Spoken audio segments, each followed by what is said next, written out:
Hello, my name is Matthew, and tonight I finished reading Winnie the Pooh by A A Milne. If you've been following my channel at all, you might know that I've been reading Winnie the Pooh. And when I first took it off my shelf relatively recently, it was because of the virus and public health crisis. And I thought I would sit down and just read something that I was familiar with and something that gave me comfort. And while I was reading it and also seeing fellow booktubers talk about having difficulties reading at during such a stressful time, and also seeing, I read somewhere or saw something about people reading bedtime stories, and I thought I would do the same. I thought I would just try to read a story a night. So it turned out to be an interesting experience and incredibly positive for me. These stories are so easy to go back to. They're just charming, amusing, genuinely funny. I found very quickly that I had to read the story each night before I actually recorded, because I just found myself laughing.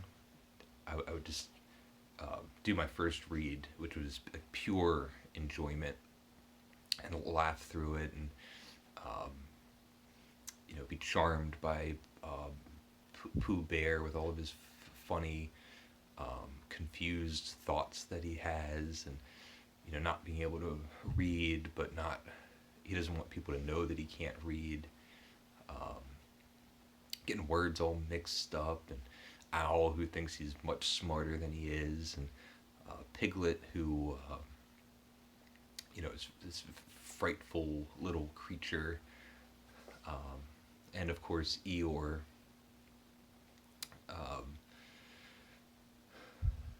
And it was just wonderful. It was a wonderful experience. As I was reading them, it was nice to see a positive reaction, and certainly gave me confidence to read to a camera, which I've never done before. And overall, it was a highlight. I will say I didn't realize some of the stories were quite as long as they were. Of course, this whole thing you could just read in an hour, but I didn't realize that reading out loud, some stories might be over 20 minutes long. You might notice, if you're very familiar with this book, that I did make a few omissions. Not many, but if a story was going to be too long, I would cut out pieces that didn't make the story impossible to understand. And my least favorite story is when Kanga, the mother kangaroo, and her little baby Roo come to the 100-acre wood, and Rabbit devises a plan to kidnap the baby and use it as a threat to force Kanga to leave because she's different. That one I felt like was just completely out of character. Certainly my least favorite story. At least Pooh and Piglet, who are involved in this kidnapping, didn't really understand what they were getting into. Rabbit sort of he doesn't trick them, but he just they don't know what they're doing. So that part makes it a little better, but I think that might have been chapter 7. And maybe the last thing I'll say is that I didn't mention it through any of the videos, but my book that I have, illustrated by Ernest H. Shepard, and the illustrations are just wonderful.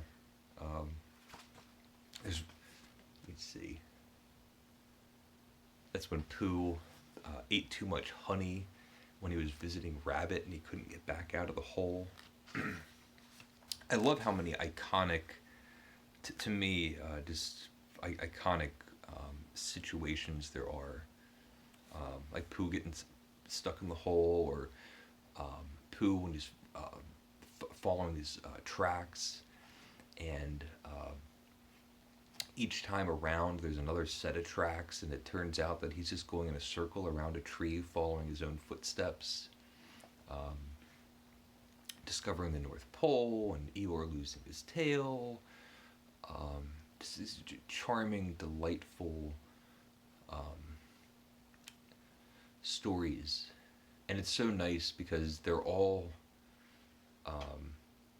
it's all the imagination of Christopher Robin. He's playing with his animals, which adds such a great level to what's happening. They all have their own character and everything, but it's a little boy playing with his toys, which I love. So that's it. It was really enjoyable. I'm, I just finished the book, so we're done with that. I will say I have House at Pooh Corner. And one, I'm happy to, I'm interested to hear what you think. If you would like, I can read some more stories. I will take a little bit of a break. I'm in the middle of reading something that I want to devote as much attention to as I possibly can, just at the moment. But if there's interest, I'm I'm happy to read The House at Pooh Corner. It's the same beautiful edition, same illustrations, and it's a continuation.